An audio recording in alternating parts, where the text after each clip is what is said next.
Football then and now, a fun look at football nostalgia and the modern game intertwined. Join us.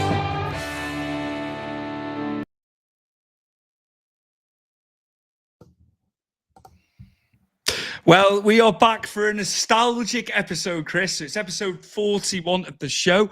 And we were talking, weren't we, about tournaments. I said about World Cups and stuff off camera over the last couple of days. And you said you came out with a corker, Le Tournoi 1997, which had Brazil, obviously France, Italy, and England in the tournament. It was round robin. It was a league format. They all played one another.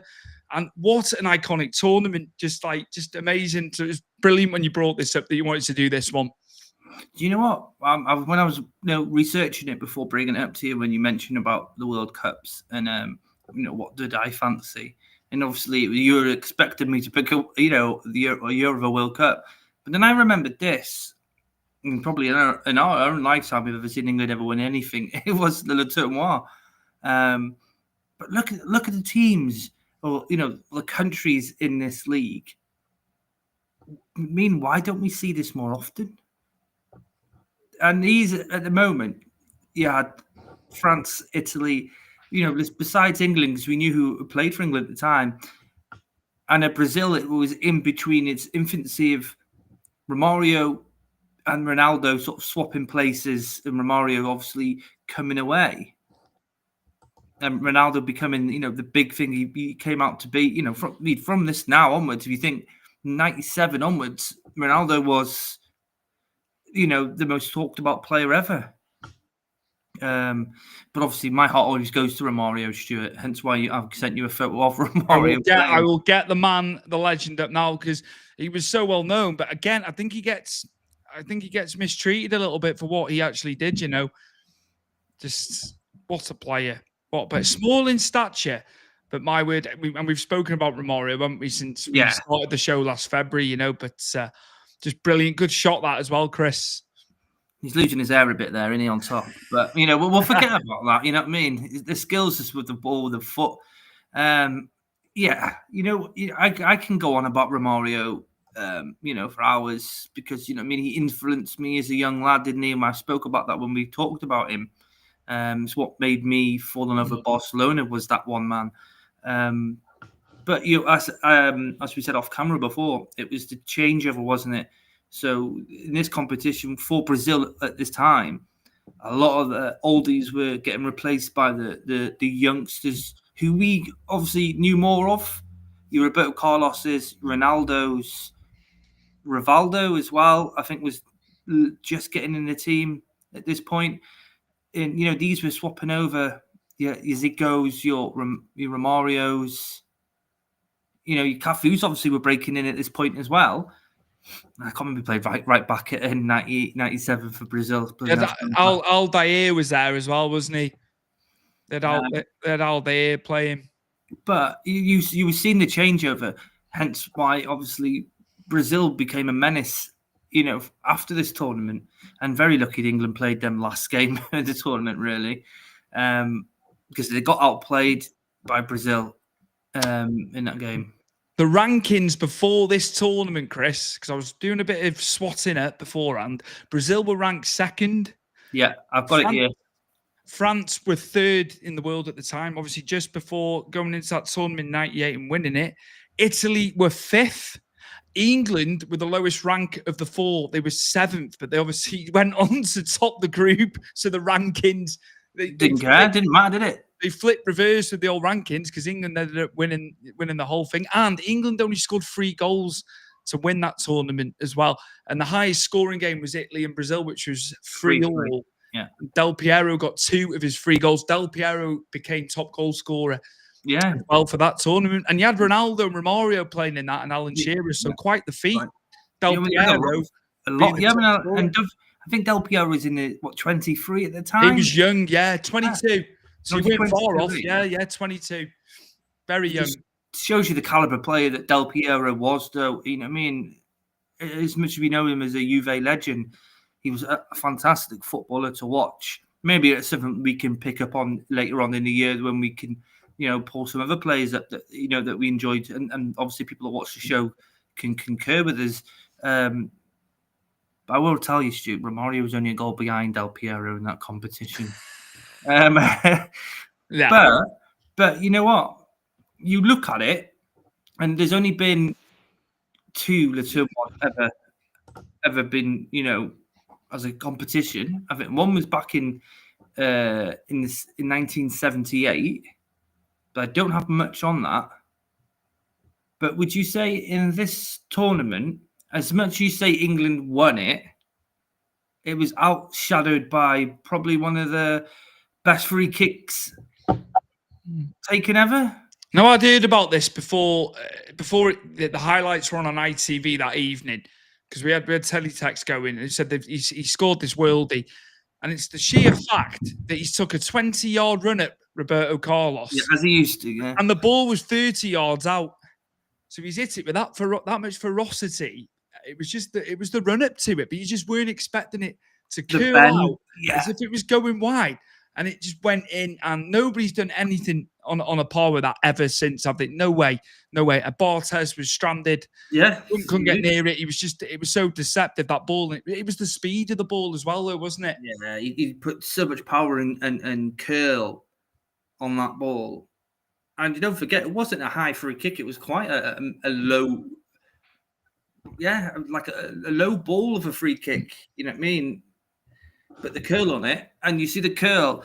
I couldn't get a good enough picture, Stuart, of the actual ball going in the back of the net, because you got to appreciate, as you said, how far the ball was going out before it curved back in, and I think you have to watch it to do it justice. Pictures, are brilliant, but to see the video of it and the actual physical curl and how sweet Roberto Carlos has hit this free kick. Yeah, I think it's one of them, people say about having screensavers in your head of certain times in your life. And when you talk football and you talk about best free kicks, obviously we haven't done that one yet, but we'll get round to that this year. This beats a lot, doesn't it? Just for pure skill and the fact no one else has managed to do it since. How many kids around our age, probably even now, have seen the goal and have tried to recreate that? Oh, yeah, we did as well. I remember. I wonder how many kids in Brazil, because you know how football mad they are there. They'll play anywhere. They will play anywhere, those kids. So, yeah, especially in our times, because we were young. We were 11 years old when this tournament was on. You were just captivated by that goal, and everyone was trying to hit that ball like that. I wasn't good enough to curve the ball as it is, and he did it with the inside. The outside of his foot, I could never get round to doing them. I'm okay with the inside, but the outside, it just shows you the quality.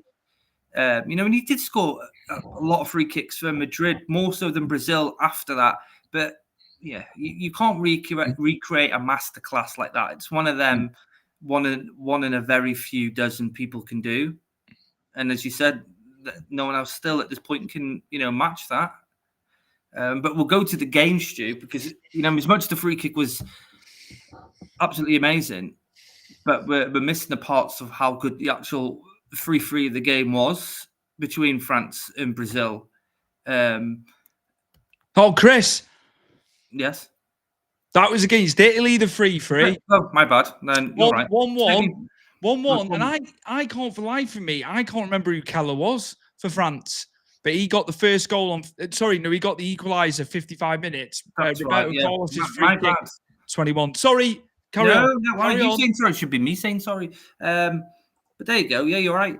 That was the opening game. Is it? How good's your French now, Chris? The Stade de Gironde. I never did French in school, but Stade de Gironde, I would say. But I think we're nowhere near it. And Kim Milton Nielsen was the ref, famous ref for international games, World Cups, Euros. Sorry, carry on. Sorry. No, but there was a good game. It was tight. Because don't forget, again, you're looking at, if you can bring the picture up of the French team for us. Oh my God, yeah, of course I can. Yeah. And again, like Brazil, you've seen the changeover of certain players that were breaking in at France at the time. Desai's there. Look at a young, short-haired Robert Pires. Zizi, who he's a masterclass, wasn't he? Ibrahim Abar's there, Chris. Yeah, seems so next to Zuzu, isn't he? And you've got Christine Carambo, ended up at Middlesbrough at one point, if I remember rightly. And it was Stefan Givash was up front for them. He went to Newcastle that summer after this tournament. And the current France manager, Didier Deschamps, obviously Laurent Blanc there. Is that Lisa Rizou down there? Yeah. Jiu-Jitsu masterclass man now. And he was a hell of a good left back, by the way, Stu. Again, successful player doesn't get enough praise. It's another one that, people will remember him, of course. But yeah, he was a mainstay, wasn't he? Especially when they were doing so well.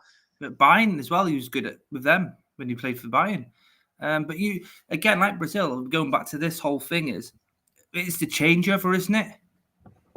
Because you've seen all the players that we know very well. Like I say, the Zidane's, Desai's, they're sort of growing into the team, and you think after that you had the Henrys, the Laurent Blancs were gone. I think Barthez was still managed to, he was still managed to get into the last cup for that one, but after that, obviously, Lloris was there. I feel like Lloris has been playing football for forever. He got into the French team quite young as well, but that was a good start. And obviously, that free kick is like the opening. This is the tournament, and bang, Roberto Carlos just does that one. And it just, it set off. What we thought is shit. England are going to get battered in this tournament. Fun fact as well, Chris, because obviously Italy and England were in the same World Cup qualification group, and they played in the February. They lost at Wembley. I can't for life remember the final score. I know Zola scored one of the goals. They got beat at Wembley. Yeah. They played again in this. They England 2-0. Ian Wright, love him. Paul Scholes with the second, and then they had that absolute barnstorming, one of the best 0-0 games has ever been. Back and forwards. Obviously, Paul Ince had the bandage on his head, didn't he, at full time? Yeah. So they played one another 3 times from February to the October of that season. Knew each other very well by the end of it, but you could tell they were knackered, couldn't you, in the last game? But obviously, they went at each other like no tomorrow. In that 0-0 draw, and the amount of chances each team had at the very end as well. I remember it all. But they played fantastic. England in the first game for them in Nantes, and you can pronounce the football stadium, Stuart. Because I'll give it a go, mate. But as I say, I did German in school. Bonjour.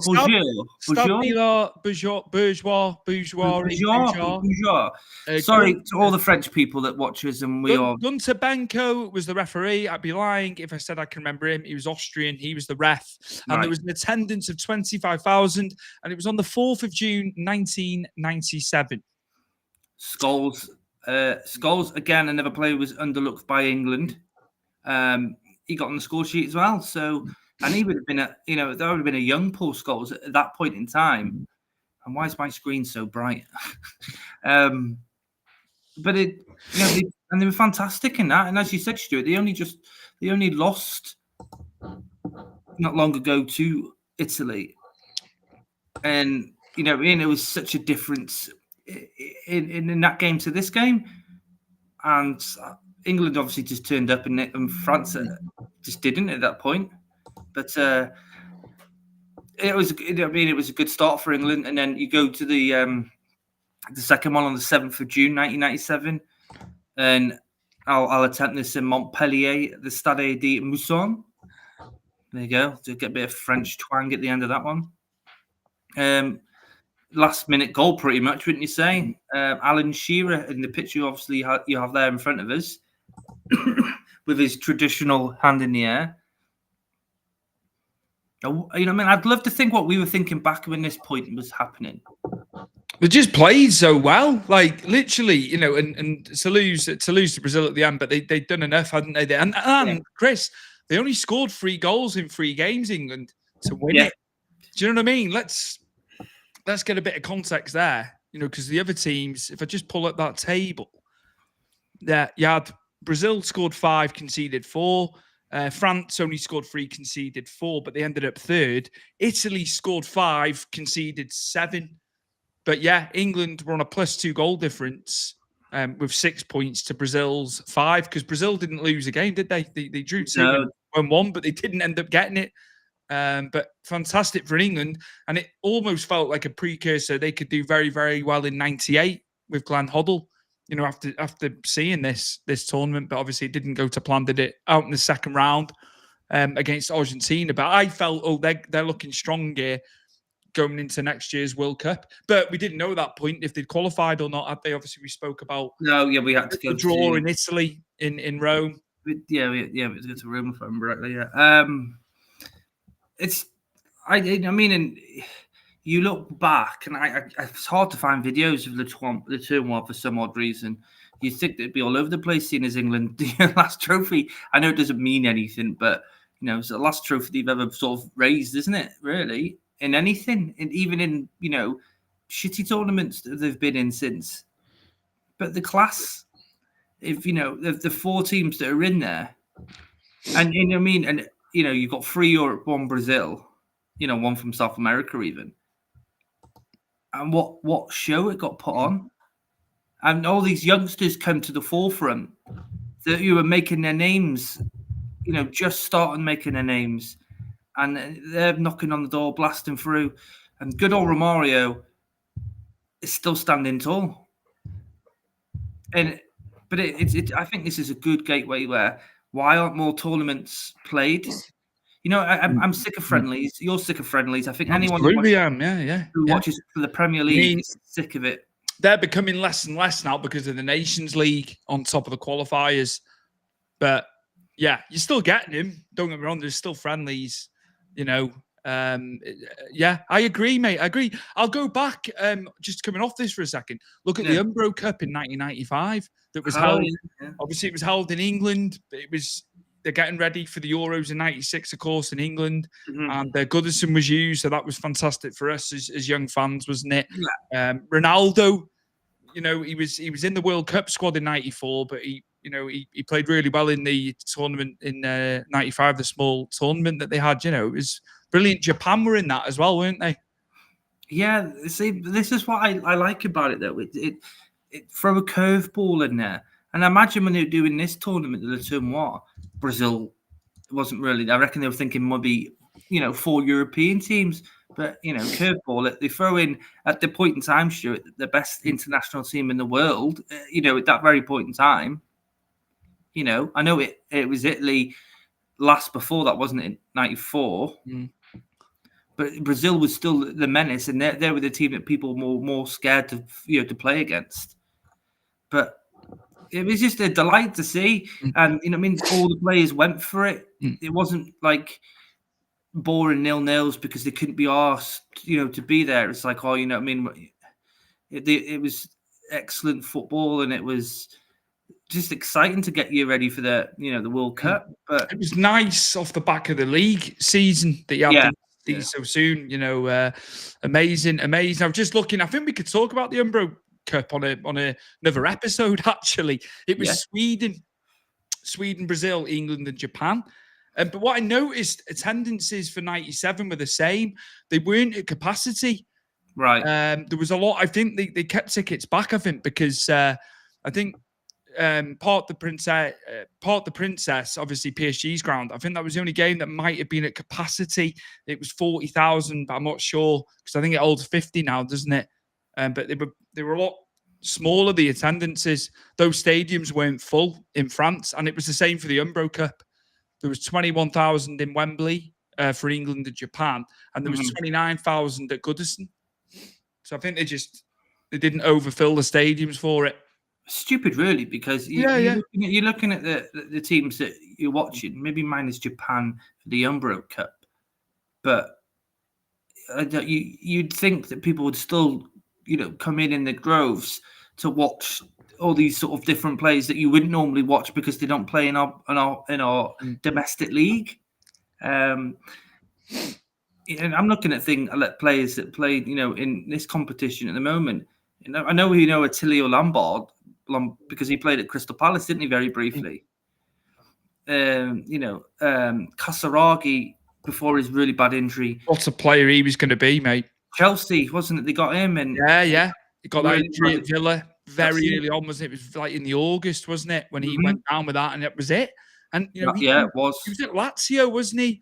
Yeah, He was so highly touted, and we were excited. Remember getting Match and Shoot, the magazines, yeah. from the shop, and just being like, you'd be reading, and we knew about the players anyway, didn't we? Because we watched everyone. We watched Italy, didn't we? Yeah. We watched Spain. But yeah, that was sad, man. It's good that you brought up Casaraghi, but sad circumstances for him. Yeah, but it's like Luke Nilis, isn't it? Villa. Yeah. You remember? I remember him being fantastic in Holland, and then Villa got him. He came over, played one game, really bad leg break, and that was it for him. It's sad when it can happen to any player in any league, in any division. It's just sad when you like I say, and I'm talking when we talk about Gnabry in our show, the last show, sorry, and about players that you don't want to leave, but when you get the players in that you've watched like you and I have, you get so excited, even though they don't play for Everton, but just to watch them, and then that happens, and you feel for them so bad because that's it, for a footballer. That there's no comeback. You don't get back from that. Even if he managed to claw his way back, he would have been the same player. And it, such a shame that we never got to see what he could have done in that type of Premier League in that type of era. It's been great. It's been great talking about this, Chris. It really has, and great memories, mate. Great memories. I mean, you had Sky for so many years, and I can remember you saying, "I'm going to be watching the games live." But do you know what? I enjoyed watching the highlights with Dad. It's like 10:30 at night, wasn't it? Yeah. Would it have been then? It was amazing, like just watching that, and fond memories of that tournament. And I do agree with you. Let's bring some of these little mini tournaments back before the tournament and do it. It's good. It's good. But again, England winning it.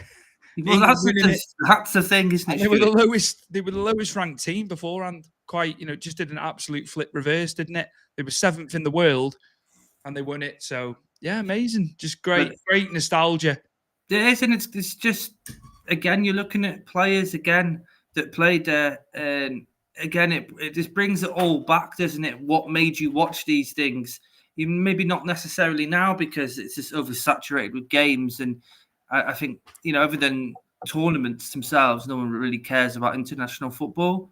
But it was the players, wasn't it? You're getting to see these players live on the telly, and your favourite ones being there, or ones that you didn't know at the point, but watched them then, and then you followed them afterwards. Do you know what I mean? And I love doing that. That's what I love about Football Manager. That if I find a player that turns out to be amazing, I'll find him in real life and see how he gets on. And I like to, follow him. Shimizi being one, because he was a wonder kid in Football Manager for the last 2 years. And then I heard when we signed him, I'm like, Christ, we signed a Football Manager wonder kid. Usually everybody else pinches them. You know what I mean? Yeah. I just love all stuff like that. It just brings everything in a full circle. Definitely, mate. Great nostalgic look, of course. Our namesake, it's all about current. It's all about we mix it, we do, and more to come from tournaments, definitely, and not just international tournaments. There'll be club tournaments. I'm sure Champions League that'll be good to do. The Cup Winners' Cup years ago, UEFA Cup. There's just so much we can do. Chris, just before we go, of course, just give the rub to the Sports Social Podcast Network, of course, before we leave. Yes, no problem. Or, as you well know, me and Stuart are part of the Sports Social Podcast Network. It says here on the poster, and for you people listening to us audio, it's Europe's largest sports podcasting network. It says on our poster currently here, 500 partners and counting. I imagine we're probably 600 plus now, and they have an array of different podcasts on there for an array of different sports. If you don't like football, there's cricket, there's rugby. I think there's wrestling on there, Stuart, isn't there? Yourself as a wrestling podcast that's on there. You have MMA on there, boxing. Me and Stuart did a show, Big Fight Weekly. That's on there if you ever want to listen to that, or all the others on there. There's just lots of different sports on there that you can get your teeth into. They're fantastic for people who want to get out there and see what they can do and get a name for themselves. And they're very good at helping you with that. They put you everywhere, and they really market you the best they can. And you're all over audio, and you don't have to put any money in.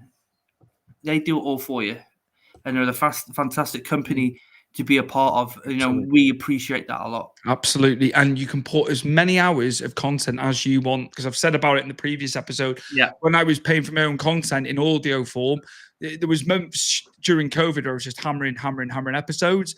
And once you hit, a certain amount, then you had to put more money in. It wasn't all the time, but with this, you can just put as much or as little content as you want. If you're only doing one episode a month, or you're doing 8 episodes, whatever frequency, isn't it, Chris? Yeah, it is. It'll all be on there. There's no limits. And, if you have a few quiet months, don't worry about it. They're very supportive, and your content will stay on there as well. Well, yeah. We talk about Big Fight Weekly. We haven't done anything for over a year on there, and that is still on there, and somehow it's still making its way into people's top 20 charts. Spoke to you about that today, not today, yesterday, and yeah, man. I was astonished that that's still got some life in it. It just goes to show, because a lot of it is old stuff, isn't it now? But you just do not know if someone picks out. They might just seen the logo. You don't know. You could be enticed in by a logo, couldn't you? Maybe it was the intro, Stuart. They did. They know what we did, and we just matched everything in and that. They like that, you see. Yeah. Or maybe it's like us just chatting, It was a nice little nugget that yesterday, Chris, to be fair. I was like, chuff for that. Just because we haven't done anything. And we did like a year-end one in 2023, didn't we? A special on Stu's podcast for it, but really it was 2022, wasn't it, when it finished? Yeah, the last physical one. Yeah. Look, I'm grateful for it. I think the pair of us it's what got us started together and doing something, but it is where it is now, and we're happily doing football, and this is what we wanted to do, for a long time. But it is nice to see it, and it's nice to see that people appreciate it. And maybe one day, if necessary, it's happy to throw one out there. But at the moment, we are absolutely happy where we are. Absolutely. The birthday boy tomorrow, of course. Yes. So I've got to get that one in. I've got to get that one in before we leave. Obviously, this episode will probably come out after. But yeah, it's Chris's birthday tomorrow, Thursday, the 23rd of January. Always remember it. There's only 3 months difference, but you're obviously the elder statesman of the two. Cheers, mate. Enjoy it. And as you were saying off camera, you're having extended time off as well. You're not back in work till Tuesday. Yeah. So have a good time with the kids and the missus, of course, and the family. And we need to go out for food again at some point, don't we, for it? Yeah, we'll be planning February, aren't we, for that one? So. Yeah, no, it's enjoy. You don't enjoy it as much now, do you, Stuart, when you get older, really? But a few beers and a Chinese will do me. It'll be absolutely fine, mate. You'll be chilling. Nice. It's nice, man. Yeah. So happy birthday for tomorrow, mate. Of course. And we'll be back for episode 42 very, very soon. I think it'll be current stuff that's going on. I'll probably have some preview and bits of matches and things like that. And fantastic, great topic, Chris, for this one as well. Thoroughly enjoyed it. I love bringing it up, Stuart, and I'm glad we've covered it. Perfect. We'll see you very, very soon for episode 42 of Football Then and Now. Modern football intermingled with football nostalgia. We love it. Thank you all.